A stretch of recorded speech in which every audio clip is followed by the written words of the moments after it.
Oh, I don't know what to do for an intro, so maybe we can just start the episode with just the titles. the titles. They'll never expect it.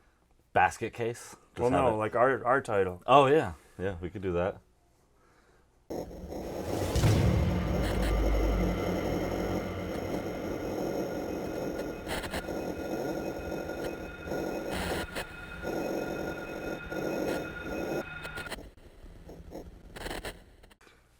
Welcome back. Today, we're going to be talking about Basket Case. Frank Henenlotter's. You got it right. You got it right. Frank Henenlotter. Between that and the protagonist's name, it was quite a struggle. Yes. So Frank Henenlotter made this movie on like $33,000, something like that. Pretty famously, anytime you read any trivia about this movie, that's bullet number one or number two is how the money in the movie that you see him dishing out to pay for his room is like the actual budget for the movie, which you got to respect. Yeah, you'd think like that huge wad of cash, even though it is a pretty thick stack. I did not assume it was $35,000. Like, holy shit. No. But $1 million will fit in a briefcase. Mm-hmm. Yeah, that is true. Suitcase full of Monopoly money? Come on, those are euros. So yeah, in the movie, it was famously kind of taken under the wing of Joe Bob Briggs, who we're huge fans of. He loved the movie, thought it was like one of the true camp classics out there. Basket Case? You know Basket Case? Basket case. No, you missed that one, huh? And he felt that it didn't get the credit it deserved, so he offered Henenlotter an opportunity to screen it in a drive-in in Texas. Well, you know, even though it's only been 10 years, it seems like yesterday that we had the world drive-in premiere of Basket Case. You remember that at the Highway 183 drive-in in Irving, Texas Like 2 in the morning, at 2 in the something, morning. About 300 cars showed up for it, and the world was changed forever. From what I've heard from Henenlotter, he said that he completed the movie. There was a company that picked it up to play it in New York and L.A., and the company decided that it was just too violent, so they were going to cut all the gore out and just make it a straight comedy, which just pissed Henenlotter off. Joe Bob had seen it at cons and wanted to bring it to the drive-in, and Frank Henenlotter said that you can bring it to the drive-in, but it's the cut version. That's the only one they're distributing. So Joe Bob really went to work and got the uncensored version, and that's what screened, and then the distribution company slowly like replaced the censored version with the uncensored version, which we all enjoy to this day. So thank you, Joe Bob Briggs. Thank you, Joe Bob. The movie was released in 1982, and it had a revenue that wasn't specifically attributed to this movie. So what we had found through our research was that Henenlotter has a full box office revenue of 146 grand. And I think he's made like 4 movies. He's had the 3 Basket Cases and then Brain Damage. In the beginning of the movie, when you first start, there's basically this guy that's just kind of at his house. He's coming home from work and he hears like a noise within his house. It's kind of like a distinct like shriek, and he doesn't quite understand what it is. And he's a random guy. Yeah, just some random guy. We have no context into what like he's attributed to. So he goes through the house with like this old World War II pistol, like what you'd see like these Germans would have. What is it, Grandpapa? He's trying to find the source of this noise. He thinks it's maybe someone robbing his house. So he finally like corners what he thinks might be the source, but it's outside and he's inside his house, and he shoots through the window trying to get to him, but just shoots, you know, as a typical idiot that thinks he knows how to fire a gun would. Totally misses. And then the next scene you see is just the like this deformed hand come and scrape his face.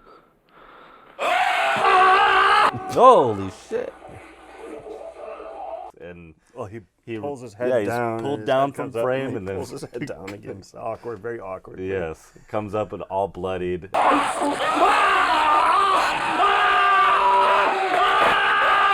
That brings us to the next scene in the movie, where you have Dwayne Bradley walking down the streets of Times Square. Yes. And it's so sleazy, and it kind of reminds you of what Times Square used to be. 42nd Street, and he's carrying a picnic basket with a padlock on the front.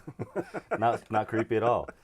But for the kids that are watching this, because there's plenty of kids, Times Square isn't what it used to, or wasn't what it is now, I should say. Yeah.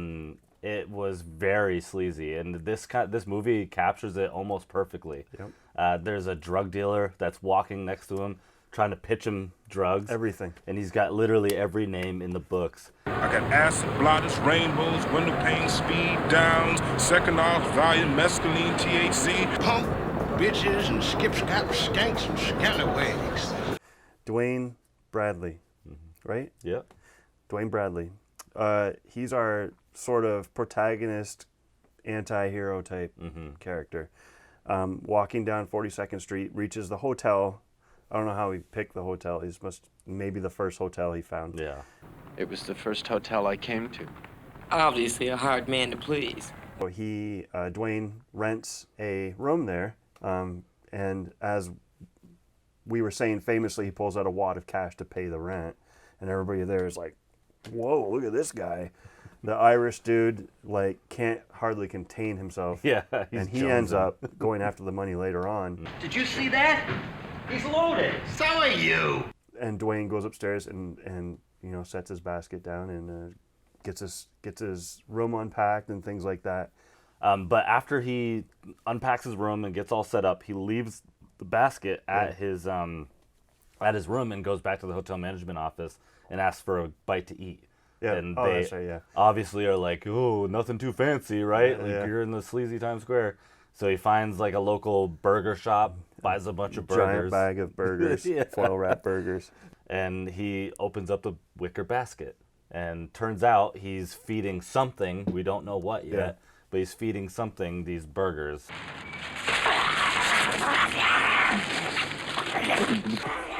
Jesus. He doesn't eat carbs. He's keto. He's carnivore diet. So that's our first introduction to the notion that something is alive in this box. And assuming that is the thing in the first scene that tore the dude's face apart. Yeah. And what he comes into is a scene that's set up right before, which is the town prostitute who frequents this hotel. That's a big town for one prostitute. Yeah, exactly. That's what I should say. The block prostitute. All right, I'll start that over again. It's good. It's all good. And what he finds is the block's prostitute, who's always in this hotel room, or this hotel, is outside his door, and she's warning him that there was this creepy Irish dude that we saw beforehand peeping into his stuff, trying to find out where his stack of money is. So he immediately brings his basket inside and kind of shuts out. And he invites Casey in, who's this prostitute. He invites Casey in, and they talk a little bit further. But the curiosity always comes back to the box, and there's always questions about what's in this basket. Does she look in the basket at that? No, she doesn't. No, she tries, I think, but it's padlocked. Right, Yeah. or it's empty. There's a lot of times where they kind of tease the opening of the box, There's several scenes that are very similar with the character opening the box, and sometimes it's empty. I think a couple times it's empty, and then a couple times it's the creature, which we haven't talked about, which we'll get into. Is it the next scene that we see him for the first time? Dwayne goes out, and we see that he's making an appointment at a doctor's office. There's two doctors in this movie, Dr. Needleman and Dr. Cutter. Very memorable and descriptive. It's good that they went into the medical field because it matches their names. Yeah, right. It's awesome. When he gets into the doctor's office or whatever, he gets up on the table, takes off his shirt, and he's got a huge scar down his side, and the doctor's recognizes it. Yeah. And then it doesn't really show anything after that. It just shows Dwayne come out of the doctor's office, and he's like, everything went fine. Was he surprised? Oh, yeah. This whole time, you kind of see that Dwayne and this basket have this relationship, and very protective of it. Yeah, exactly. But we find in the doctor's office, there's a receptionist. Yesterday it was squeaking, like if a mouse was caught inside. Real high-pitched, like... You couldn't hear a dump truck driving through a nitroglycerin plant.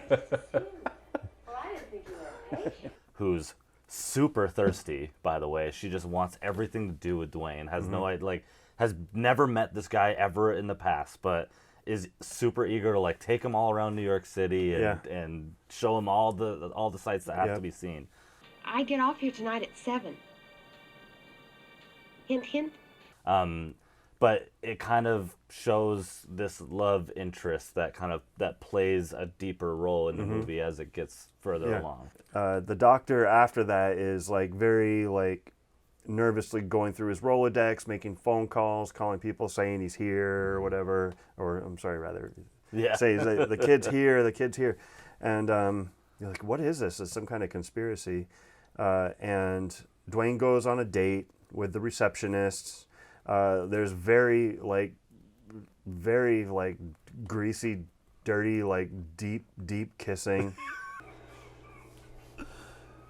Jesus. Wow. Whoa. Acting class is paid off for that one. The blood I don't mind, but that kiss is too graphic. Open mouth. Dwayne buys Belial like a TV when he gets back to his hotel room just to keep him distracted, because this is that whole love interest thing, right? Yes. So he's starting to kind of separate from Belial more and start to be more attracted to this girl, Sharon. So he buys Belial a TV to keep him distracted so he can go out on his date. But when he leaves, he just leaves the rabbit ears all fucked up, and it's just static, and it just drives Belial crazy. Yeah. So once Dwayne leaves and he's been gone for a little while and the static just goes too nuts, he breaks out of the box and just shatters the TV and then just destroys the room.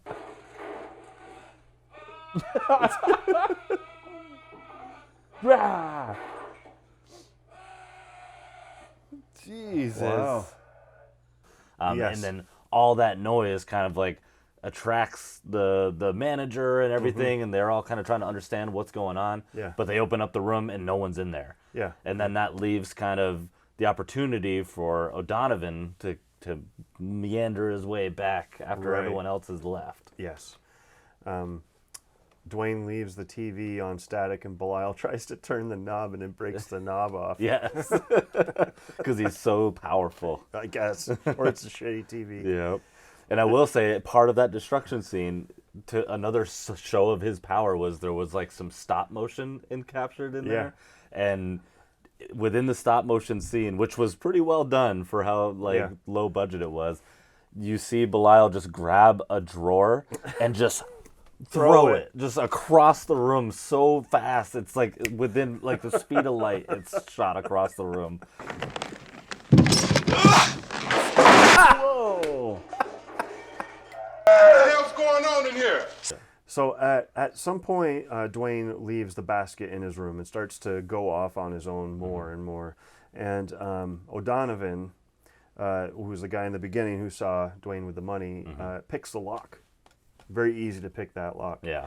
O'Donovan breaks into the room, looks around for the money, opens the lid of the basket, and Belial jumps out and murders the guy. The voice of Belial is amazing. Yeah, it's a great like monster voice. It's crazy. Like it doesn't speak English or any kind of language, just moaning and rasping and howling. But it's awesome. It is.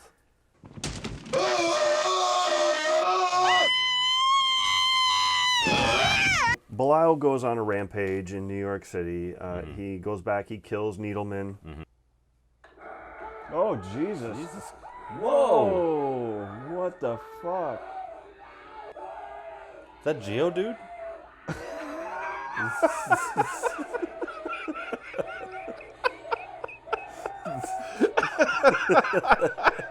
Whoa. Oh my god. Whoa. No wonder this. Oh shit, bro. Dwayne books another appointment. At first he's having dinner with this woman. Like they show him at her house having dinner with her. I don't know what that was all about. Yeah, and I think that's like the whole obviously, like, the point of this movie, it's a revenge movie. Belial is trying to get revenge on all the people that separated him and Dwayne. And I think, like, although the O'Donovan kill and, like, this porn theater guy kill was, like, not premeditated, everything else after this was premeditated. Right. So they were kind of, like, setting up the kill of Needleman, and then they just... I think Dwayne was getting dirt on this Dr. Cutter person by having dinner with her and, like, schmoozing. At her house. Yeah, somehow. For some reason. She's just after these young men, apparently. Yeah, apparently. And so he has dinner at her house, and then later on he's at her office. The receptionist at her office is a nurse who is actually, they're twins. There's a few instances of twins in this movie, is Dwayne and Belial. There's the receptionists in the veterinarian's office. There's also the nudie pictures on one of the walls are twins. It was a twins motif. Yeah. Dwayne is at Dr. Cutter's office, goes to see her. She gets all pissed off at him. And then eventually Belial does kill her. She opens up a drawer to get a scalpel to try to stab Belial, I guess, and Belial just pushes her head into it. And then she pulls her head back, and it's like an awesome special effects. She's got like scalpels all in her face, like every angle. It is gnarly.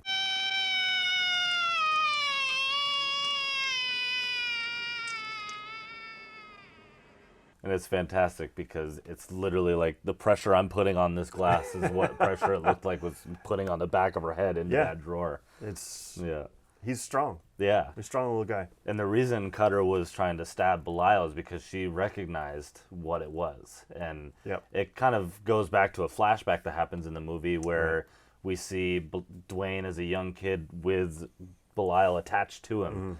And there's a whole scene where he's fighting against these doctors that are trying to surgically remove the two. And Belial ends up getting put in a trash bag after being surgically removed and thrown to the side. And Dwayne saves him. And that's where this whole movie kind of stems from. It's some revenge. The mother died in childbirth. Yeah. And the father is very bitter about that and resentful. So Dwayne is, in this flashback, Dwayne's probably 10 or 12 maybe. And he has a meeting with doctors, and Dr. Cutter is a veterinarian, which is funny, and Dr. Needleman is obviously like a super seedy, like trashy doctor. Yeah. So they'll do anything. And there's this whole operation scene. God, no, help! Hold him. That's it. If he's squirming around, this is not gonna work if he's squirming around. Hit him again. They shoot Belial up like 3 times in the head with some kind of knockout stuff. It still doesn't sedate. They shoot Belial. Knockout stuff. Knockout stuff. They shoot up Belial like 3 times with some kind of sedative, and finally he passes out. And then they go right into it with cutting. Yeah, and it's pretty the brutal. twins apart. Yeah. Oh, it's And I love the Velcro that they used as the sound. It was just like people tearing Velcro off in the background. Velcro, and Henenlotter said he took a knife to like different vegetables. Oh man. Was that the sound of a spaghetti squash getting cut in half? That's kind of the revenge story there. And then it kind of pivots to Dwayne's relationship with Sharon. They go back to the hotel room, and Sharon visits Dwayne and Belial in the hotel. And they put Belial off to the side in his basket, and they kind of start to get a little freaky. Yep. But Belial was not a fan of that. He's very jealous, little Siamese twin with no legs. So he busts out of the basket. He's like, "Blah!" Like he doesn't like it at all.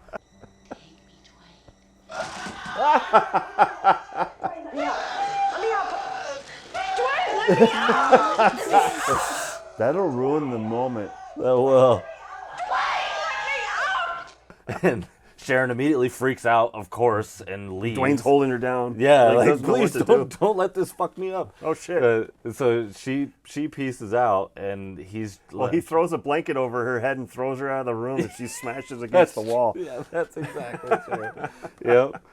So then she's out of the picture, and Belial's still pissed off, but they seem to settle down. Yeah. Dwayne goes to sleep, And that's when you see more movie magic with his red eyes. Yes. Bilal's red eyes come out of the basket, and Yes. he's looking out into the city, and he creeps out of the window. Yes. And that's when he finds his way over to Sharon's house. Yes, and there's a scene where it's supposed to be kind of almost like a metaphor, where Dwayne is sleeping, he's sweating, and this is supposed to represent Belial making his way across the city, but it's Dwayne bare ass naked running down the streets of New York City. Yep.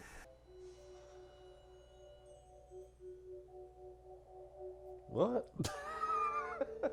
Well, you get to see a dick, I guess.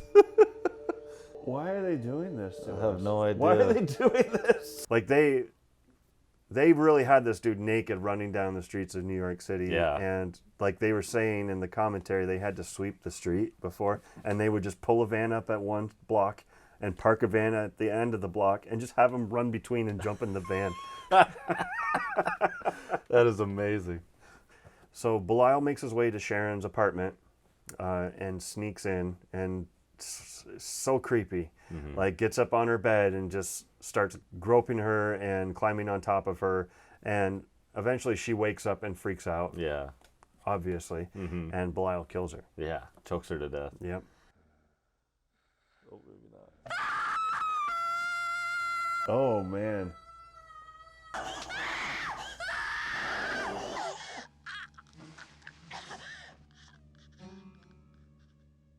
Wait a minute. That kill her?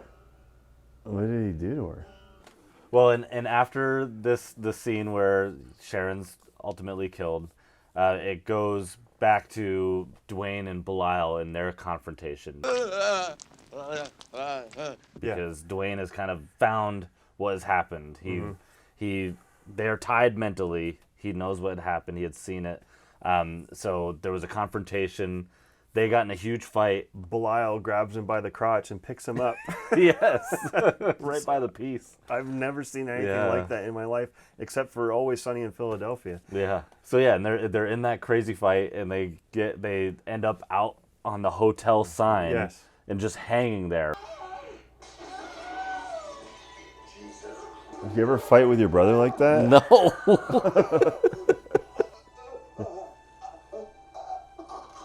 They legit like strapped Dwayne up to this thing Right. and just let him hang for like an hour for the scene. Yep.